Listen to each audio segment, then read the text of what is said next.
जय जगन्नाथ बंधुगण आज आमे जानिबा 1 जुलाई 2024 सोमवार दिनर मेष ठारू आरंभ करी मीन राशि पर्यंतर द्वादश राशि राशिफल विषय किंतु ता पूर्व सर्वप्रथमे जानिबा आजिर पंजिका विषय।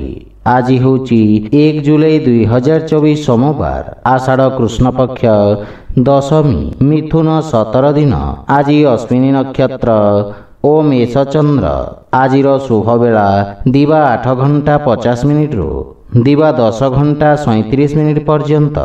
आजिर सूर्योदय प्रातः 5 घंटा 15 मिनिट। आजिर सूर्यास्त संध्या 6 घंटा 40 मिनिट। आज मेष राशि घात चंद्र एवं मिथुन राशि घात बार। आज कलमी शाग भक्षण निषेध। तो बंधुगण आसंतु जानिबा आजिर राशिफल विषय। ता पूर्वर आम चैनल को जो माने नुआ करी आछंती तले थिबा लाल रंगर सब्सक्राइब बटन को दबे आम चैनल को सब्सक्राइब करंतु ओ पाखरे थिबा घंटी बटन को दबे ऑल रे सिलेक्ट करंतु काहेकि ना आमे अपलोड करिथिबा प्रत्येक वीडियो रो नोटिफिकेशन आपण सर्वप्रथमे पाई परिबे। तो प्रथमे जानिबा मेष राशि विषय रे। आज आपणक राशि स्थान रे चंद्रदेवंको गोचर आपणक व्यक्तित्व रे आकर्षण ओ आत्मविश्वास रे वृद्धि करिब। सामाजिक तथा रोजगार क्षेत्र रे आपणक नेतृत्व क्षमता सहयोगी को प्रभावित करिब। वाणिज्य व्यवसाय क्षेत्र रे आपणक द्वारा करा जाइथिबा परिवर्तन सकारात्मक परिणाम प्रदान करिब। विद्यार्थी छात्र छात्री मानंकु आशातीत क्षेत्र रे उच्च शिक्षार मार्ग प्रशस्त हेब। पितांक परामर्श सहायक साब्यस्त हेब। जीवन साथींक पक्षरु सम्मान प्राप्त करिबे एवं अजाईंक पक्षरु उत्तम लाभर संभावना रही। विदेशरु सुखद समाचार मिलिब। विवाह योग्य व्यक्ति को किछि उत्तम प्रस्ताव मिलिबार संभावना रही। प्रेम जीवन रे मधुरता लागी रहिब। संपादक रिपोर्टर तथा अध्यापक कार्य करुथिबा व्यक्ति राजकीय पक्षरु लाभवान हेबे। कोनोसी नुआ सरकारी अनुबंध प्राप्ति हेबार संभावना रही। आर्थिक पक्ष आहुरी मजबूत हेबाकु लागिब एवं स्वास्थ्यावस्था उत्तम अनुकूल रहिब। किंतु दिनचर्या को व्यवस्थित रखंतु। आज आपण शिवलिंग रे जल अर्पण करंतु शुभ फल पाइबे। वृष राशि आपणक राशि स्थान रु द्वादश भाव रे चंद्रदेवंको गोचर व्यवसाय रे किछि अनावश्यक व्यवधान उत्पन्न करिब। समस्त प्रकार अनैतिक आचरण तथा गतिविधि आपण दूरे रुहंतु।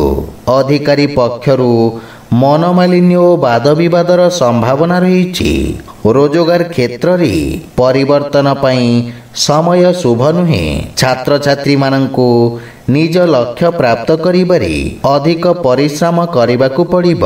धैर्य तथा एकाग्रता सहित निज पारिवारिक कर्तव्यर निर्वाहन करिबे तथा पारिवारिक खर्च रे वृद्धि आपणଙ୍କୁ मानसिक चिंतित करिब। आपण निज भविष्यत तथा पारिवारिक संपर्क को नहीं चिंतित रहिबे। किंतु वाणी रे नियंत्रण बजाय रखंतु। प्रेम संपर्क रे मध्य किछि समस्या उत्पन्न होई पारे। आपणଙ୍କ व्यापारिक खर्च रे वृद्धि घटिब। आर्थिक स्थिति असंतुलित होई पारे। किछि छोटिया ऋण भार आपणଙ୍କୁ चिंतित करिब। आयर नुआ स्रोत रे ध्यान केंद्रित करिबार आवश्यक रही। एवं स्वास्थ्य प्रति सावधान रहंतु तथा मन को एकाग्र और शांत रखिबार प्रयास करंतु। आज आपण ओम नमः शिवाय मंत्र जप करंतु शुभ फल पाइबे। मिथुन राशि आज आपणଙ୍କ एकादश भाव रे चंद्रदेवंको गोचर आपणଙ୍କ लाभर स्थिति रे वृद्धि करिब। आपणଙ୍କ द्वारा पूर्वरु करा जाइथवा कार्य रे मान सम्मान ओ पद प्रतिष्ठार वृद्धि हेब। किछि अनुभवी व्यक्तिंक मार्गदर्शन रु व्यवसायर स्थिति लाभप्रद हेब एवं नुआ कौशलर प्रयोग रु परिस्थिति अनुकूलन प्राप्ति हेब। विद्यार्थी छात्र छात्री मानक पई उन्नतिर मार्ग प्रशस्त हेब। पारिवारिक जीवन रे किछि शुभ समाचार मिलिबारु मनरे प्रसन्नतार भाव रहिब। बड़ भाईंक पक्षरु पूर्ण सहयोग प्राप्ति हेब एवं वैवाहिक दाम्पत्य जीवन सुखमय हेब। प्रेम संबंध रे उपहार प्राप्ति हेब। प्रबंधन अथवा संपादन रे जड़ित व्यक्ति अप्रत्याशित लाभ अर्जन करिवे। आर्थिक पक्ष आहुरी मजबूत हेबाकु लागिब एवं पैतृक व्यवसाय संबंधित व्यक्ति को लाभ मिलिब तथा आपण ऊर्जावान ओ कर्मठ रहिबे। लंबा समय देखा देउथुवा स्वास्थ्य समस्या मुक्ति मिलिब। आज आपण असहाय लोकंकु साहाय्य करंतु शुभ फल पाइबे। कर्कट राशि आपणक दशम भाव रे चंद्रदेवंको गोचर आपणकु किछि उत्तम रोजगार संबंधित अवसर प्रदान करिब। आपणक द्वारा कार्यक्षेत्र तथा कार्य प्रणाली रे करा जाइथिबा परिवर्तन आपणक पद प्रतिष्ठा रे वृद्धि करिब। नुआ व्यवसायर प्रारंभ पई समय उत्तम रहिछि एवं व्यवसाय रे स्थायित्व प्राप्ति हेब। आपणक संगठन तथा नेतृत्व करिवार अद्भुत शक्तिर विकास हेब। विद्यार्थी माने निज भविष्यतर आवश्यकता अनुसार व्यवसाय तथा ताहार अनुरूप आवश्यक कौशलर चयन करिवे। पितांक संबंध रे सुधार हेब एवं जीवन साथींक सहित किछि गृह उपकरण क्रय करिबारे व्यस्त रहिबे। परिवार रे सुखद वातावरण लागि रहिब। संतान आपणक मार्गदर्शनर अनुसरण करिवे। बड़ भाईंक मार्गदर्शन लाभकारी सिद्ध हेब। प्रेम जीवन रे अधिक उपेक्षा मतभेदर कारण हेब तथा आर्थिक स्थिति सुदृढ़ हेबाकु लागिब एवं आयर नुआ स्रोतर निर्माण हेब। स्वास्थ्य अवस्था उत्तम अनुकूल रहिछि किंतु अनावश्यक यात्रा करंतु नहीं। आज आपण रुद्राष्टक पाठ करंतु शुभ फल पाइबे। सिंह राशि आपणक नवम भाव रे चंद्रदेवंको गोचर आपणक पई भाग्यवर्धक रहिब। कोनोसी समाज कल्याणकारी कार्य रे आपणक सहभागिता वृद्धि पाइब एवं रोजगार क्षेत्र रे सफलता को प्राप्त करिवे। आपणक पराक्रम तथा कर्मठ स्वभावर प्रशंसा हेब। कला तथा मनोरंजन क्षेत्र रे संबंधित व्यक्तिंक ख्यातिर विस्तार हेब। विद्यार्थी मानंकु बंधु मित्रंक सहयोग मिलिब एवं विदेशरु किछि शुभ समाचार मिलिबारु मन प्रसन्न रहिब। बड़ भाईंक विशेष सहयोग आपणक उन्नतिर कारण हेब एवं परिवारर सुख समृद्धि पई आपण व्यय करिवे। जीवन साथींक संपर्क रे मधुरता आसिब। मातांक पक्षरु समस्त प्रकार सहयोग प्राप्ति हेब। प्रेम जीवन रे नवीन संबंध स्थापित हेब एवं आर्थिक स्थिति पूर्व अपेक्षा आहुरी सुदृढ़ हेबाकु लागिब एवं यह सहित आकस्मिक धन लाभर मध्य जोग रहिछि। शेयर मार्केट आदि रे निवेश लाभदायक सिद्ध हेब किंतु स्वास्थ्य अवस्थार विशेष ध्यान रखंतु। आज आपण गोपाल सहस्र नामर पाठ करंतु शुभ फल पाइबे। कन्या राशि आपणक राशि स्थान रु अष्टम भाव रे चंद्रदेवंको गोचर कारणरु आपणकु आकस्मिक समस्यार सामना करबाकू पड़िब। कार्य क्षेत्र रे कार्यर अधिकता बा असामंजस्य स्थिति मानसिक चिंतार कारण हेब। छात्र छात्री मानंकु निज लक्ष्य प्राप्त करिबा पई अधिक संघर्ष करिबाकू पड़िब एवं भाई भौणींक संपर्क रे मनोमालिन्यर स्थिति देखा देब। जीवन साथींक सहयोग आपणंक पई सहायक हेब। परिवारर कोनोसी सदस्यंक सहित छोटिया कथारु मतभेदर संभावना रहिछि।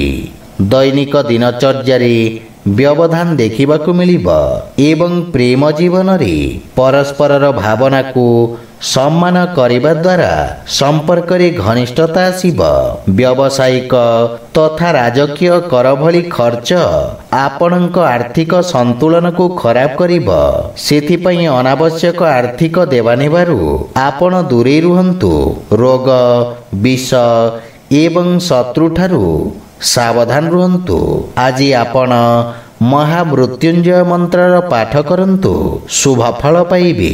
ତୁଳା ରାଶି, ଆପଣଙ୍କ ରାଶି ସ୍ଥାନରୁ ସପ୍ତମ ଭାବରେ ଚନ୍ଦ୍ରଦେବଙ୍କ ଗୋଚର। ଆପଣଙ୍କ କାର୍ଯ୍ୟକ୍ଷେତ୍ରରେ କୌଣସି ମହିଳା ସହଭାଗୀଙ୍କ ସହଯୋଗରୁ କାର୍ଯ୍ୟକ୍ଷେତ୍ରରେ ଦେଖାଦେଉଥିବା ଅବରୋଧ ଦୂର ହେବ। ସରକାରୀ କ୍ଷେତ୍ର, ଓକିଲାତି ତଥା ଜନସମ୍ପର୍କ ସମ୍ବନ୍ଧିତ ବ୍ୟବସାୟୀଙ୍କୁ ବିଶେଷ ଲାଭ ମିଳିବ। ବାଣିଜ୍ୟ ବ୍ୟବସାୟରେ ଆପଣଙ୍କୁ ସଫଳତା ପ୍ରାପ୍ତି ହେବ ଏବଂ କୌଣସି ନୂଆ ଉଦ୍ୟମ ପ୍ରାରମ୍ଭ କରିବା ପାଇଁ ସମୟ ଉପଯୁକ୍ତ ରହିଛି। ଶିକ୍ଷା କ୍ଷେତ୍ରରେ ଛାତ୍ରଛାତ୍ରୀମାନଙ୍କୁ ନୂତନ ଅବସର ମିଳିବ। ଜୀବନସାଥୀଙ୍କ ସହିତ କରାଯାଉଥିବା ବ୍ୟାପାରରେ ଲାଭ ପ୍ରାପ୍ତି ହେବ ଏବଂ ପାରିବାରିକ ସୁଖ ସମୃଦ୍ଧିରେ ବୃଦ୍ଧି ହେବ। ସନ୍ତାନ ପକ୍ଷରୁ ବିଶେଷ ସଫଳତା ମିଳିବ ଏବଂ ପରିବାର ସଦସ୍ୟଙ୍କ ପୂର୍ଣ୍ଣ ସହଯୋଗ ଆପଣଙ୍କ ଉପରେ ଲାଗି ରହିବ। ମାତା ପିତାଙ୍କ ଆଶୀର୍ବାଦ ତଥା ମାର୍ଗଦର୍ଶନରୁ ଆପଣ ଲାଭବାନ ହେବେ। ପ୍ରେମ ସମ୍ବନ୍ଧରେ ସ୍ଥାୟିତ୍ୱ ପ୍ରାପ୍ତି ହେବ। ଭାଗିଦାରୀରେ କରାଯାଇଥିବା ବ୍ୟାପାରରୁ ଆର୍ଥିକ ଲାଭ ମିଳିବ ଏବଂ ଦୈନିକ ରୋଜଗାରରେ ଅତିରିକ୍ତ ଆୟର ନୂଆ ସ୍ରୋତ ବିକଶିତ ହେବ। କିନ୍ତୁ ତ୍ୱଚା ସମ୍ବନ୍ଧିତ ରୋଗ ପ୍ରତି ସାବଧାନ ରହିବାର ଆବଶ୍ୟକ ରହିଛି। ଆଜି ଆପଣ ଶିବଲିଙ୍ଗରେ ବେଲପତ୍ର ଅର୍ପଣ କରନ୍ତୁ, ଶୁଭ ଫଳ ପାଇବେ। ବିଛା ରାଶି, ବିଛା ରାଶିର ବ୍ୟକ୍ତିଙ୍କ ପାଇଁ ଚନ୍ଦ୍ରଦେବଙ୍କ ଷଷ୍ଠ ଭାବରେ ଗୋଚର ରୋଜଗାର କ୍ଷେତ୍ରରେ ଆସୁଥିବା ସମସ୍ୟାକୁ ଦୂର କରିବ। ଆପଣ ନିଜ ସଂଘର୍ଷ ଶକ୍ତି ବଳରେ ନିଜ ସମସ୍ତ ଶତ୍ରୁଙ୍କ ଠାରୁ ବିଜୟ ପ୍ରାପ୍ତ କରିବେ। ସମାଜ କଲ୍ୟାଣକାରୀ କାର୍ଯ୍ୟରେ ଆପଣଙ୍କ ସହଭାଗିତା ବୃଦ୍ଧି ପାଇବ। କିନ୍ତୁ ରାଜନୀତିରେ ଜଡ଼ିତ ବ୍ୟକ୍ତିଙ୍କୁ ଅପଯଶର ସାମ୍ନା କରିବାକୁ ପଡ଼ିବ। ଛାତ୍ରଛାତ୍ରୀମାନଙ୍କୁ ଗୁରୁଜନଙ୍କ ଆଶୀର୍ବାଦ ମିଳିବ। ମାତୁଳ ଘର ପକ୍ଷରୁ ସୁଖ ପ୍ରାପ୍ତ କରିବେ ଏବଂ ଗୃହରେ ଅନୁଭବୀ ବ୍ୟକ୍ତିଙ୍କ ସହିତ ଭବିଷ୍ୟତ ଯୋଜନାରେ ଚର୍ଚ୍ଚା କରିବେ ତଥା ସମସ୍ୟାର ସମାଧାନ ଖୋଜିବାରେ ଆପଣ ସକ୍ଷମ ହେବେ। ପରିବାରରେ ହସ ଖୁସି ଓ ସୁଖ ଶାନ୍ତିର ବାତାବରଣ ଲାଗି ରହିବ। ପ୍ରେମ ସମ୍ବନ୍ଧରେ ଯଶ ପ୍ରାପ୍ତି ହେବ। ବାଣିଜ୍ୟ ବ୍ୟବସାୟ କ୍ଷେତ୍ରରେ ଉତ୍ତମ ପ୍ରଗତି ହେବ ଏବଂ ନଗଦ ସମସ୍ୟାରୁ ମୁକ୍ତି ମିଳିବ। ଆର୍ଥିକ ସ୍ଥିତି କ୍ଷେତ୍ରରେ ସୁଧାର ହେବ କିନ୍ତୁ ଧନର ଅପବ୍ୟୟରୁ ଆପଣ ଦୂରେଇ ରୁହନ୍ତୁ। ଉଦର ସମ୍ବନ୍ଧିତ ରୋଗରୁ ମୁକ୍ତି ମିଳିବ। ମାନସିକ ରୂପରେ ସୁସ୍ଥ ବା ସ୍ଫୂର୍ତ୍ତିବାନ ଅନୁଭବ କରିବେ। ଆଜି ଆପଣ ଶିବ ଚାଲିସା ପାଠ କରନ୍ତୁ, ଶୁଭ ଫଳ ପାଇବେ। ଧନୁରାଶି, ଆପଣଙ୍କ ରାଶିରୁ ପଞ୍ଚମ ଭାବରେ ଚନ୍ଦ୍ରଦେବଙ୍କ ଗୋଚର ସମସ୍ତ ବର୍ଗର ଛାତ୍ରଛାତ୍ରୀଙ୍କ ଅବରୋଧକୁ ଦୂର କରିବ। ଆପଣଙ୍କ ବୁଦ୍ଧି ବିବେକର ବିକାଶ ହେବ ଏବଂ ସୃଜନାତ୍ମକ କ୍ଷେତ୍ରରେ ଜଡ଼ିତ ବ୍ୟକ୍ତିଙ୍କ ପାଇଁ ଏହି ସମୟ ଫଳଦାୟକ ସିଦ୍ଧ ହେବ। ରୋଜଗାର କ୍ଷେତ୍ରରେ ଆପଣଙ୍କ ପ୍ରଶାସକୀୟ କ୍ଷମତାର ବିକାଶ ହେବ। ଅଧିକାରୀ ବର୍ଗରୁ ପ୍ରୋତ୍ସାହନ ମିଳିବ ଏବଂ ସମାଜ ସେବାରେ ଜଡ଼ିତ ବ୍ୟକ୍ତି ଯଶ ଓ ମାନ ସମ୍ମାନ ପ୍ରାପ୍ତ କରିବେ। ଆପଣ ପାରିବାରିକ ମନୋରଞ୍ଜନରେ ଆର୍ଥିକ ବ୍ୟୟ କରିବେ। ଛୋଟ ବାଳକମାନଙ୍କ ସହିତ ସୁଖଦ ସମୟ ବ୍ୟତୀତ ହେବ କିନ୍ତୁ ଜୀବନସାଥୀଙ୍କ ସହିତ ନିଜ ସମ୍ପର୍କର ବିଷୟ ଧ୍ୟାନ ରଖନ୍ତୁ ଏବଂ ବାଦ ବିବାଦରୁ ଦୂରେଇ ରୁହନ୍ତୁ। କୌଣସି ପୁରୁଣା ମହିଳା ମିତ୍ରଙ୍କ ସହିତ ଦେଖା ସାକ୍ଷାତ କରିପାରନ୍ତି। ପ୍ରେମ ସମ୍ବନ୍ଧରେ ସୁଧାର ହେବ। ସେୟାର ମାର୍କେଟ ତଥା ଲଟେରୀ ଆଦିରେ ଆକସ୍ମିକ ଧନଲାଭର ଯୋଗ ରହିଛି। ଆର୍ଥିକ ସ୍ଥିତି କ୍ଷେତ୍ରରେ ସୁଧାର ହେବ ଏବଂ କାର୍ଯ୍ୟରେ ପ୍ରଗତି ହେବାରୁ ଆର୍ଥିକ ଲାଭର ମାର୍ଗ ପ୍ରଶସ୍ତ ହେବ। ଧ୍ୟାନ ତଥା ଯୋଗ ମାଧ୍ୟମରେ ଆପଣଙ୍କ ସୃଜନାତ୍ମକ କ୍ଷମତାର ବିକାଶ ହେବ। ଆଜି ଆପଣ ଗୋମାତାଙ୍କୁ ଖାଇବାକୁ ଦିଅନ୍ତୁ, ଶୁଭ ଫଳ ପାଇବେ। ମକର ରାଶି, ଆପଣଙ୍କ ରାଶିରୁ ଚତୁର୍ଥ ଭାବରେ ଚନ୍ଦ୍ରଦେବଙ୍କୁ ଗୋଚର ଆପଣଙ୍କୁ ବ୍ୟବସାୟିକ ସଫଳତା ପ୍ରଦାନ କରିବ। ରାଜନୀତି କ୍ଷେତ୍ରରେ ଜଡ଼ିତ ବ୍ୟକ୍ତିଙ୍କ କାର୍ଯ୍ୟବ୍ୟସ୍ତତା ବୃଦ୍ଧି ପାଇବ, କିନ୍ତୁ ରାଜକୀୟ ସେବାରେ ଜଡ଼ିତ ବ୍ୟକ୍ତିଙ୍କୁ ଅଧିକ ସାବଧାନ ରହିବାକୁ ପଡ଼ିବ। ବିଦ୍ୟାର୍ଥୀମାନଙ୍କ ପାଇଁ ସମୟ ସଂଘର୍ଷପୂର୍ଣ୍ଣ ରହିବ ଏବଂ ଶିକ୍ଷା କ୍ଷେତ୍ରରେ ଅଧିକ ପରିଶ୍ରମ କରିବାକୁ ପଡ଼ିବ। ପରିବାରରେ ସାମାନ୍ୟ ଚିନ୍ତାଜନକ ବାତାବରଣ ରହିବ ତଥା ଆପଣଙ୍କ ପାରିବାରିକ ଖର୍ଚ୍ଚରେ ବୃଦ୍ଧି ହେବ ଏବଂ ମାତାଙ୍କ ସହିତ କୌଣସି ବିଷୟରେ ମନମାଳିନ୍ୟର ସମ୍ଭାବନା ରହିଛି। ସେଥିପାଇଁ ଆପଣ ମାନସିକ ଚିନ୍ତିତ ରହିବେ, କିନ୍ତୁ ଜୀବନସାଥୀଙ୍କ ସହଯୋଗ ପ୍ରାପ୍ତି ହେବ ଏବଂ ପରସ୍ପର ମଧ୍ୟରେ ଉତ୍ତମ ବୁଝାମଣା ସ୍ଥାପିତ ହେବ। ପ୍ରେମ ସମ୍ବନ୍ଧରେ କିଛି ମଧୁର କ୍ଷଣ ପ୍ରାପ୍ତ କରିବେ। ଅନୁସନ୍ଧାନ କାର୍ଯ୍ୟରେ ଜଡ଼ିତ ବ୍ୟକ୍ତିଙ୍କୁ ବିଶେଷ ଲାଭ ମିଳିବ, କିନ୍ତୁ ବ୍ୟବସାୟିକ ଦେବାନେବାରେ ସାବଧାନ ରୁହନ୍ତୁ। ଆର୍ଥିକ ସ୍ଥିତି ସାମାନ୍ୟ ରହିବ, କିନ୍ତୁ ଅସୁରକ୍ଷିତ ନିବେଶରୁ ଆପଣ ଦୂରେଇ ରୁହନ୍ତୁ। ସ୍ୱାସ୍ଥ୍ୟ ଅବସ୍ଥାରେ ଉଚ୍ଚ ନିଚର ସ୍ଥିତି ରହିବ। ଆଜି ଆପଣ ଶିବଲିଙ୍ଗରେ ଜଳ ଅର୍ପଣ କରନ୍ତୁ, ଶୁଭ ଫଳ ପାଇବେ। କୁମ୍ଭ ରାଶି, ଆପଣଙ୍କ ତୃତୀୟ ଭାବରେ ଚନ୍ଦ୍ରଦେବଙ୍କୁ ଗୋଚର ଆପଣଙ୍କ ସାହସ ତଥା ଧୈର୍ଯ୍ୟରେ ବୃଦ୍ଧି କରିବ। ସାମାଜିକ କାର୍ଯ୍ୟରେ ଆପଣଙ୍କ ଯୋଗଦାନର ପ୍ରଶଂସା ହେବ ଏବଂ ରୋଜଗାର କ୍ଷେତ୍ରରେ ଆପଣ ସମସ୍ତ କାର୍ଯ୍ୟକୁ ନିଜ ଅନୁଭବ ଦ୍ୱାରା ସଫଳତାପୂର୍ବକ ସମ୍ପନ୍ନ କରିବେ। ବ୍ୟବସାୟୀ ବର୍ଗଙ୍କ ପାଇଁ ଏହି ସମୟ ନୂଆ ଯୋଜନାକୁ କ୍ରିୟାନ୍ୱିତ କରିବାର ଉତ୍ତମ ସମୟ। ରାଜନୀତିରେ ଜଡ଼ିତ ବ୍ୟକ୍ତିଙ୍କୁ ବନ୍ଧୁମିତ୍ର ତଥା ସହଯୋଗୀଙ୍କ ସମର୍ଥନ ପ୍ରାପ୍ତି ହେବ। ବିଦ୍ୟାର୍ଥୀମାନଙ୍କୁ ସଞ୍ଚାର ମାଧ୍ୟମରେ କୌଣସି ସୁଖଦ ସମାଚାର ମିଳିବ ତଥା ଭାଇ ଭଉଣୀଙ୍କ ସମ୍ପର୍କରେ ସୁଧାର ଆସିବ ଏବଂ ପରିବାରରେ ଆପଣଙ୍କ ସମ୍ମାନ ବୃଦ୍ଧି ପାଇବ। ମାତାପିତାଙ୍କ ସେବା କରିବାର ଅବସର ମିଳିବ ଏବଂ କାର୍ଯ୍ୟବ୍ୟସ୍ତତା ମଧ୍ୟରେ ଜୀବନସାଥୀ ତଥା ସନ୍ତାନଙ୍କ ପାଇଁ ସମୟ ବାହାର କରିପାରିବେ, ଯାହାଫଳରେ ମନରେ ପ୍ରସନ୍ନତାର ଭାବ ରହିବ। ସଙ୍ଗୀତ ତଥା ଲେଖନ କାର୍ଯ୍ୟରେ ଜଡ଼ିତ ବ୍ୟକ୍ତିଙ୍କୁ ଆର୍ଥିକ ଲାଭ ମିଳିବ। ଭବିଷ୍ୟତ ପାଇଁ କିଛି ସଞ୍ଚିତ ଯୋଜନାରେ ନିବେଶ କରିବେ। ବ୍ୟବସାୟରେ ଲାଭର ସ୍ଥିତି ନିର୍ମାଣ ହେବ, କିନ୍ତୁ ସ୍ୱାସ୍ଥ୍ୟାବସ୍ଥା ସାମାନ୍ୟ ରହିବ। ଆଜି ଆପଣ ପକ୍ଷୀଙ୍କୁ ଦାନା ଖାଇବାକୁ ଦିଅନ୍ତୁ, ଶୁଭ ଫଳ ପାଇବେ। ମୀନ ରାଶି, ଆପଣଙ୍କ ରାଶିରୁ ଦ୍ୱିତୀୟ ଭାବରେ ଚନ୍ଦ୍ରଦେବଙ୍କୁ ଗୋଚର ବାଣୀରେ ମଧୁରତାର ସଞ୍ଚାର କରିବ। ଆପଣଙ୍କ ସାମାଜିକ କ୍ଷେତ୍ରର ବିସ୍ତାର ହେବ।